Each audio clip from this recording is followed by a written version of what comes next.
খাওয়া দাওয়া আলহামদুলিল্লাহ ভালো আছে, লেখাপড়া যাই হোক, তাই না? কি খাওয়া দাওয়া খাও তো? সকালে কি খাও, বিকালে কি খাও?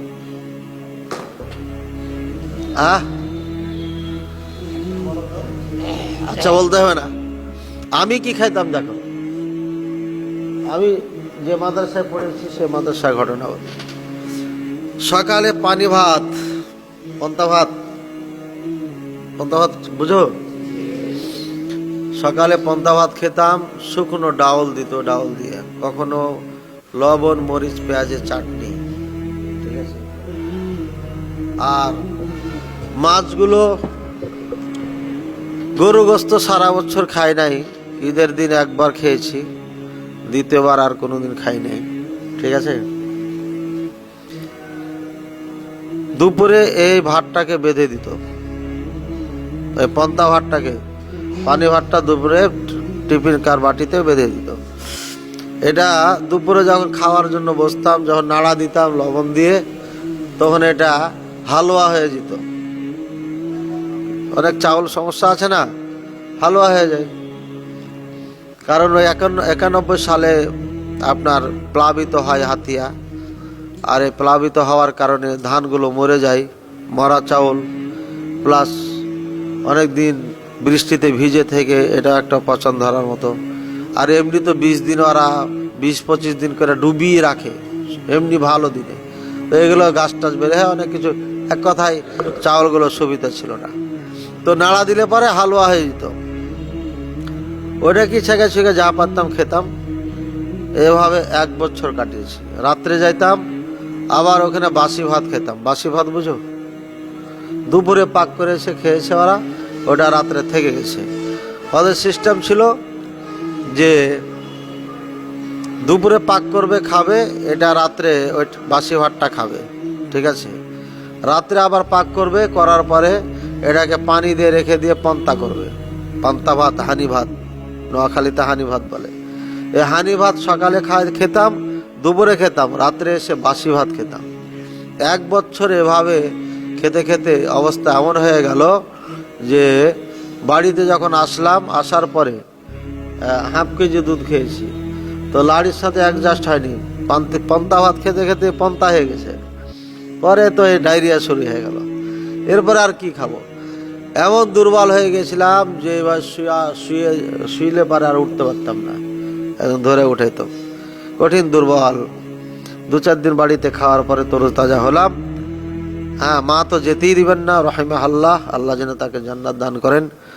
সবাই দোয়া করবা, আল্লাহ যেন তাকে ক্ষমা করেন, আল্লাহ যেন তাকে জান্নাতুল ফেরদাউসে স্থান করে দেন, আল্লাহুম্মা আমিন। তো মা তো যেতে দিবে না।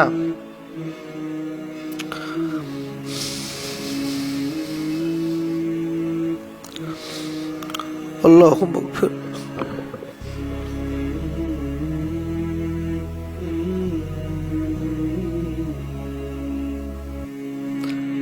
ওখানে 2.5 বছর কাটালাম একই বাড়িতে। এটা বাড়ির থেকে দূরে একটা রুম থাকে ওদের, ওখানে কাচারি বলে, ছোট মানুষ।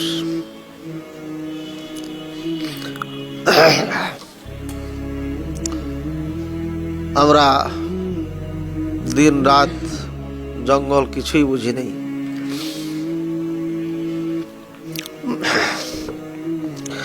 এলেভের জন্য সেখানে একা একাই কাটাইছি, সারা বছর কাটিয়েছি। কাটানোর পরে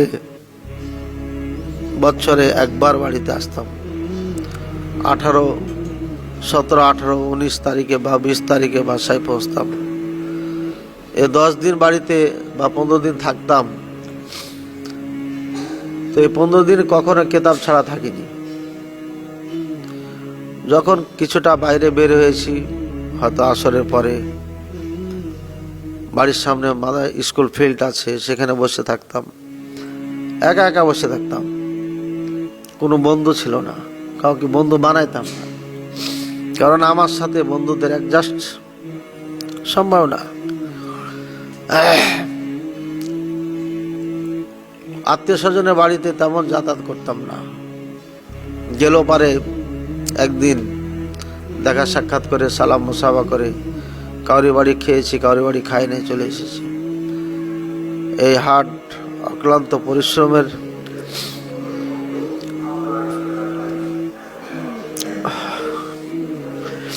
বিনিময় আল্লাহ যেন দুনিয়াতে না দিয়ে দেন, আখিরাতে যেন দেন।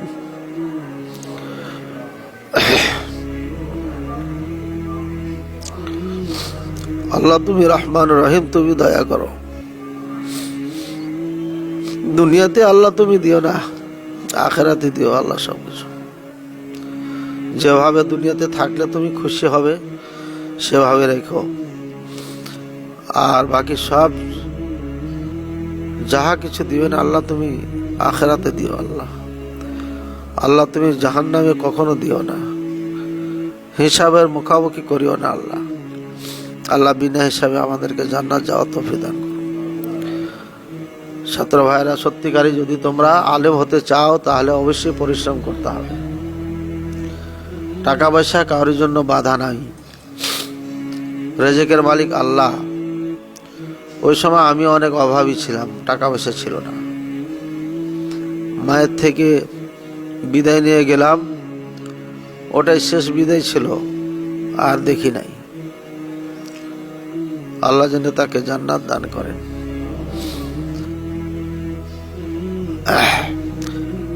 এই ত্যাগগুলো করতে হবে।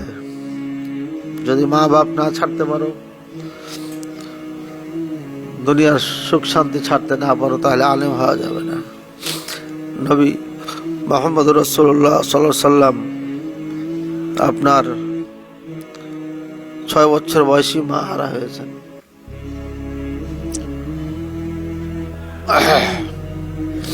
মা নাই, বাপ নাই, ভাই নাই, বোন নাই, কিচ্ছু নাই, একা, সম্পূর্ণ একা।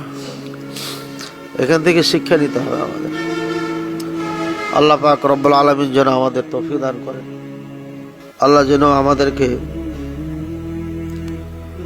কোরআন সুন্নাত তালেবে ইলম হিসাবে কবুল করে নেন। আল্লাহ যেন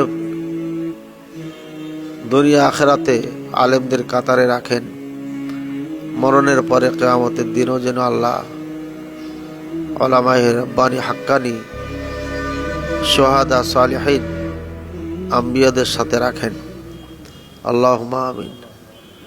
এ বলে আজকে আলোচনা শেষ করছি। প্রত্যেকেই এখানে যারা আছো, প্রায় সব ছেলেই ছোট বড় আছো, তোমরা যারা বুঝো নিজের জীবনকে সুন্দর করার জন্য হার্ড পরিশ্রম করো, লেখাপড়া করো। শিক্ষকরা যেহেতু সবাই উপস্থিত আছেন, এটা হচ্ছে আমানত। এই সন্তানগুলো আপনাদের কাছে আমানত। যার যেটা যোগ্যতা আছে সে সাবজেক্ট নেবেন।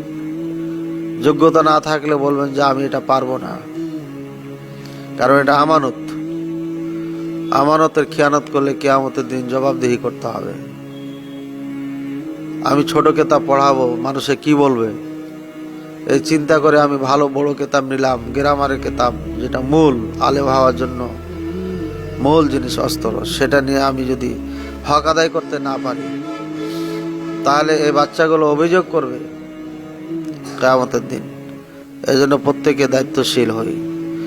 যে যে সাবজেক্টে পারদর্শী সে সাবজেক্টই পড়াবো, যাতে করে এই ছেলেগুলোর আমানত আদায় করতে পারি। আল্লাহ পাক রব্বুল আলামিন সবাইকে তৌফিক দান করুন। আল্লাহ যেন এই মাদ্রাসাকে, আমার মাদ্রাসাকে কবুল করে নেন, এই দোয়া করছি। সাল্লাল্লাহু আলা নবিয়িনা মুহাম্মদ ওয়া আলা আলিহি ওয়া সাহবিহি সাল্লাম। সুবহানাকাল্লাহুম্মা ওয়া বিহামদিকা আশহাদু আল্লা ইলাহা ইল্লা আনতা আস্তাগফিরুকা ওয়া আতুবু ইলাইক। আসসালামু আলাইকুম ওয়া রাহমাতুল্লাহি ওয়া বারাকাতুহু।